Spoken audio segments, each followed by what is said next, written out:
Hello and a very warm welcome. Thanks for tuning in to News 9 Live. I'm Kabir Naqvi. Joining me in the studio is my colleague Nivedita Khandekar. Nivedita, we're going to be spending the next couple of minutes talking about how the Northeast and the entire region, as per the latest reports that have been released by the IMD, is quite rain-starved. The rainfall trend, in essence, is decreasing. Take a look at this, folks. India Meteorological Department has released its state-wise annual climate statement for the year 2022. It is not looking too good for the northeastern states, I must say. The report has highlighted a decreasing trend of annual rainfall for Northeast India despite the warmest years recorded since the year 1901. Now, while the states displayed an increasing trend in terms of the long-term time series, the highest decreasing trend was observed over three of the northeastern states, namely Arunachal Pradesh, Nagaland and Manipur. Now, Nivedita, looking at the report in particular, across the seven sisters and the one brother, it seems like these particular three states, Arunachal Pradesh, Nagaland and Manipur, there's some sort of worry and concern over there. First and foremost, for the benefit of the viewers, how have you read the IMD's latest report, and what are some red flags for everybody here? Now that we started with the Northeast team, the most important thing that struck me while going through the state-wise reports was how this year 2022 was the warmest for Sikkim since 1901. I mean, that is an alarming thing. As it is, we are talking about the global warming and climate change and everything. And in such a scenario, if we are looking at a Himalayan state like Sikkim, which is experiencing the warmest year in the last more than 122 years, that's a alarming thing for that state. But Sikkim was not alone. The data showed that this was the second warmest year for Meghalaya. Meghalaya, the state, Meghalaya, the name itself is the abode of clouds. And there are, earlier it was Cherrapunji and now it's Mohsin Ram, which is the place known for the maximum rainfall across the world. And imagine in that state we are witnessing the second warmest year since 1901. Then the third warmest year, it was 2022 was the third warmest year for Assam and Manipur. Fourth warmest year since 1901 for Arunachal Pradesh, Tripura, Nagaland, Mizoram. So combined impact, if we look at one side, we have the decreasing trend of rainfall and at the same time we have these year by year increase. So the 2022 is the warmest year for Sikkim, is like really alarming. And I know that the environment sector is quite particular when you talk about climate and what climate means vis-a-vis what weather means and what global warming means. These are, they are intricate terminologies, but they're separate from one another. But, since you frequent the region a lot in your reportage, what are some stark changes that you have witnessed yourself, Nivedita? Let's say, what was it like half a decade or a decade back, and what is it like right now? No, in fact, I can go still further back.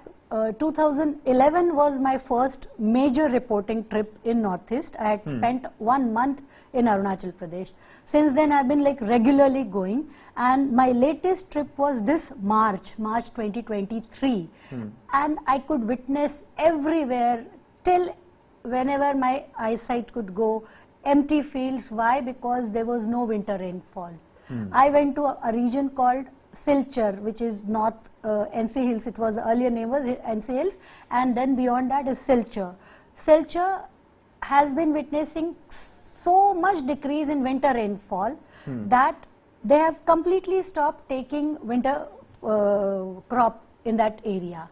Similarly, for other areas, if the rainfall is less, this entire region, northeastern region, is majorly rain-fed region. Which means there's no additional irrigation as we have in other states, like dams provide water for no canals, no dams, nothing. No. So it's entirely rain-fed. So there was, monsoon is the major, of course, rainfall season. Then there is substantial rainfall from April onwards till monsoon. And then there is winter rainfall also.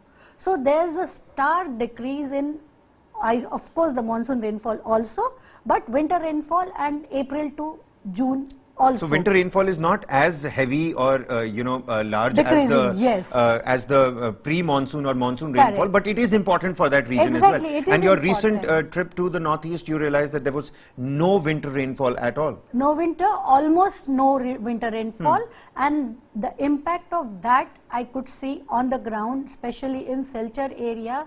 Acres and acres of ground I could see, it's just barren. I mean, there is no sowing done, there is no crop.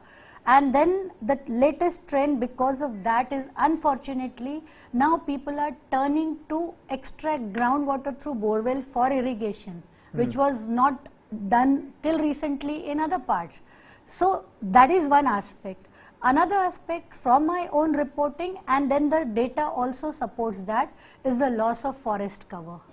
Our experts can tell us the exact correlation. I was actually going to just come to that, because take a look at this particular background, the lush green forest. I mean, that's what you know about Yes. Northeast, the expansive hills as far as the eye can go. And Yes. this decreasing forest cover, how big of a concern is this? As large as 65% of the northeastern states is forest cover, technically speaking. But if we look at the data from the State of Forest Report 2021, it's a biennial exercise. So it shows forest cover in 140 hill districts of the country has shown a decrease. So hill districts will of course include Uttarakhand and Himachal and J&K also, Right. but majorly hill districts are from northeastern states. And amongst the northeastern states, all 8 states have shown a decline in forest cover. So what's the correlation here, Nivedita? You've got a decline in the green cover, Yes. and you've got a loss of rainfall, which again, just for the benefit of the viewers, is very important for all the people, the agriculture and the economy of the hilly states of Northeast. Agriculture, economy, drinking water needs, domestic needs, industrial needs, everything you cannot do without water. And if you don't have sources to dam those, and then people in other states have to rely on dams, here it's not that way. So that is an issue in Northeast. Another thing, the exact correlation our experts would tell, but the statistics, there was this IIT Mumbai study, which was August 2016 study, and it compared data between 1980 and 1990 and 2000 to 2010. And this land use change was gauged through the satellite images by the researchers. And then they came out that the forest loss in the northeast states has resulted in at least 100 to 200 millimeter reduction in the rainfall, which is like, compared to the total quantum, a good substantial number as in quantum. Right. And that study established the direct correlation between the forest loss and the rainfall decrease. So there is a direct link over there. Yes. All so right. This is, I mean, there are a lot of aspects. Forest loss is one of the major aspects. All right. To put some empirical, take a scientific perspective on the entire story, Dr. Soma Sen Roy, scientist and spokesperson for the IMD, is with us here on the broadcast.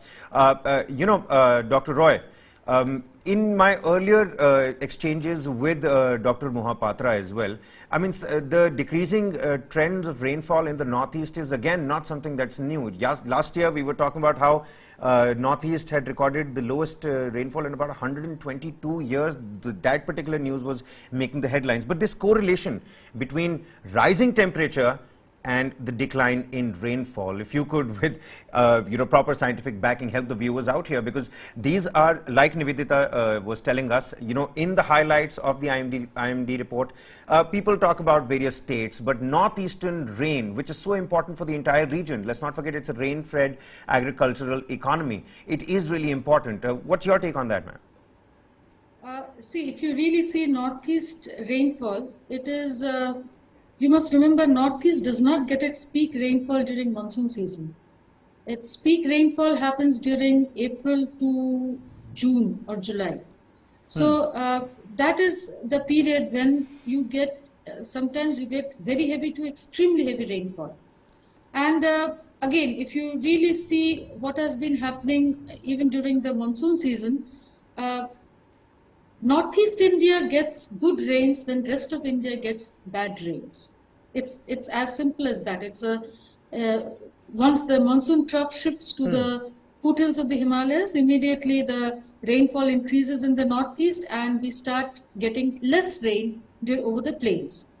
If you've seen the last few years, we are in a phase of good monsoon rainfall over the Indian mainland. And and corresponding to that, we've had poor rainfall over the northeast India. Regarding particularly this year also, if you noted, the rainfall was below normal over northeast, and it continues to be below normal so far in the year. I mean, generally in April, you see instances of very heavy to extremely heavy rainfall. Nothing so has happened so far. Every year it is different, but I would say La Nina plays a huge role in northeast India not getting adequate rainfall. La Nina translates to one of the major factors controlling monsoon, and we've been having La Nina conditions over the Indian mainland for quite some time now. So that is one factor controlling it. But of course, there are other factors, the position of the anticyclones, all those factors make a difference. As a result of no rainfall, what is happening is cloud cover is less, so temperature is rising. Okay. So that would be the condition, that we are getting less rain and higher temperatures over northeast. Also, your viewpoint, ma'am, on the loss of forest cover and receding rainfall as well. So these are all related. I mean, you don't get much rain, so forest cover decreases. Correspondingly, your the evapotranspiration of the ground decreases, and the local effect on the on increasing the rain bearing clouds, it has a negative. It is inhibited. Let me put it this way. So, and no clouds means direct sunlight coming. A lot more. Plants will die more quickly, so the forest cover is receding. As Madam very rightly pointed out, forest cover is decreasing over northeast India. All right, and also at the same time, the IMD's latest report, Dr. Roy, any particular points of concern for the laymen out there, people who aren't really well versed with the climate, weather and Met Department verbiage? Are there some red flags that people should know about? First of all, climate is a very difficult concept for any of us to grasp. Actually, you know what, Dr. Rai, I'll tell you why I'm asking you that, because it already has been a year of extremes. I was reading up, it's the coldest January in 11 years, it's the warmest February in 17 years, we've got the wettest March in about 4 years, and April right now seems to be fluctuating, and these are just the 4 months. Yes, but if you see last year was, what was the situation last year? I don't have the ready statistics. Last year, up to April, rains were very less over northeast India. It is not that only this year suddenly something abnormal has happened. What has happened this year is the anticyclone is not strong enough. The Bay of Bengal anticyclone is not strong enough to pump moisture into northeast India to create that kind of very heavy to extremely heavy rainfall events. And if you're really seeing over northwest India, there have been a series of westerly troughs, deep westerly troughs that are favorable for West India, northwest India, and that trend is likely to continue in May also.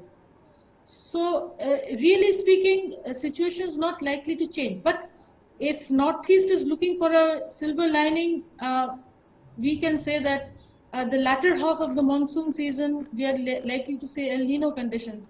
We are expecting more break-like conditions, and in that context, northeast may get more rainfall during the monsoon season this year as compared to last year.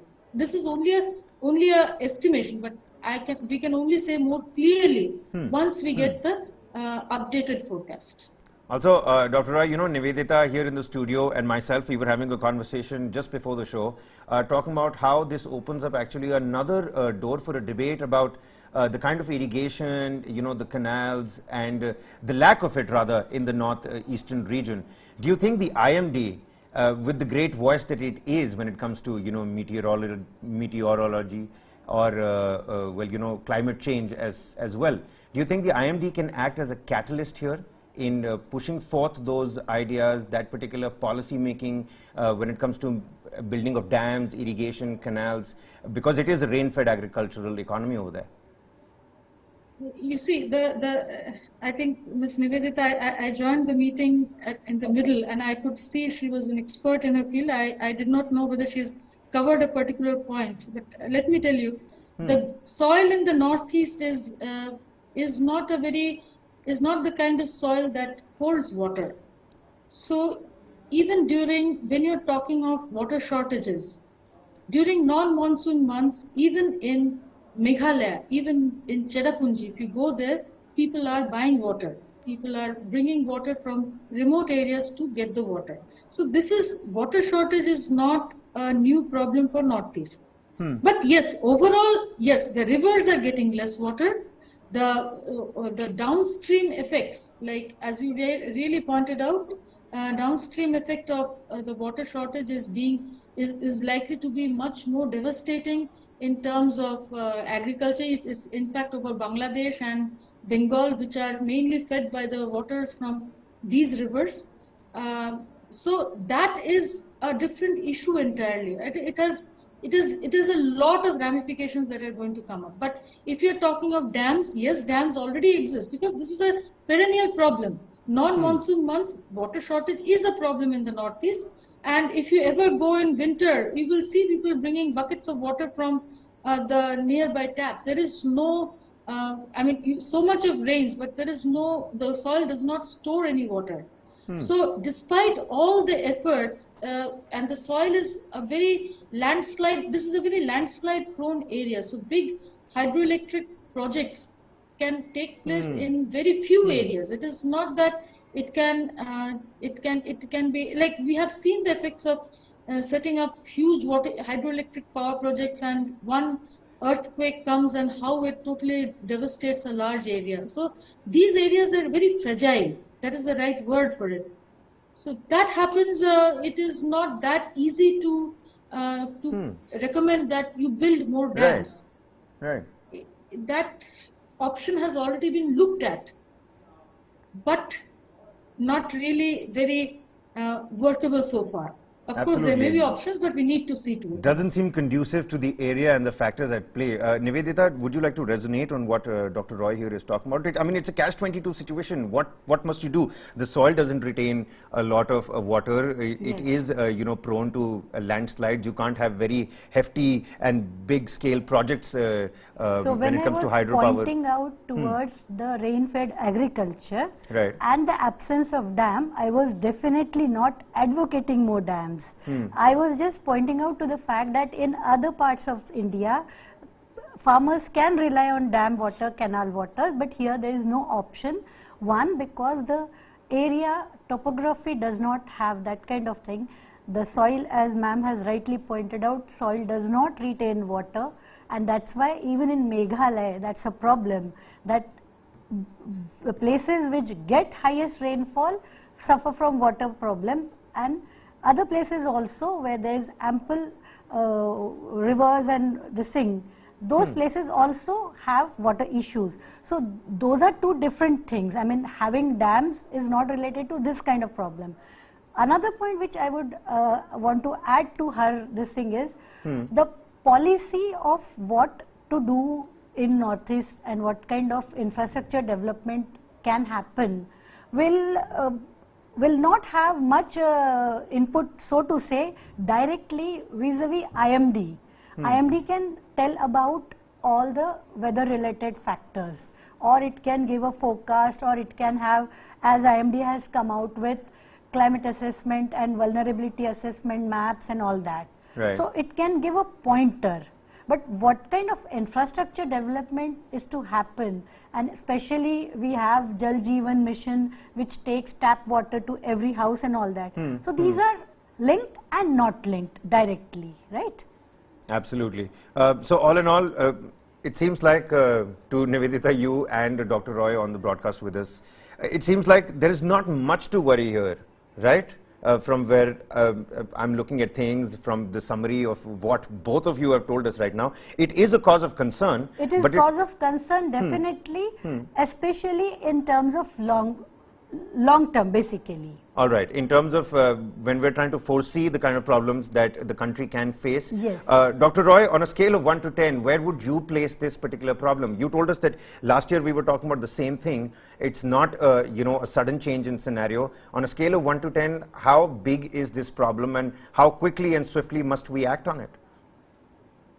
If you're talking in terms of action, then I would place it at 1 or 2, because really you can't do much if the rain is decreasing here. But its ramifications, its implications downstream, huge. It is passing through the major paddy lands of the world. If these rivers, the Brahmaputra, the part of the Ganges, the Tista, the Torsha, these rivers are the lifeline, lifeblood of the plains. So if flow in these rivers decreases, then salinity will increase in these rivers downstream. Lot more agricultural land will become infertile. Lot of ramifications. So it is not to worry, because this is not happening overnight or over 1 year. These effects have already happened. Siltation will happen. So those things happen but at the same time, there is not much in terms of water storage or water conservation that I can look at this stage that we can do. Maybe a person from Central Water Commission or hydroelectric power projects can be an engineer, structural engineer can give a better idea about how to go about this thing. And especially our hydroelectric power generation, you may be knowing that Northeast generates a lot of hydroelectric power. So when you're talking of electricity in villages, much of it is coming from your hydroelectric power plants. Right. These rivers are very fast moving. So if the water flow decreases, all this has ramifications. So ramification wise 10.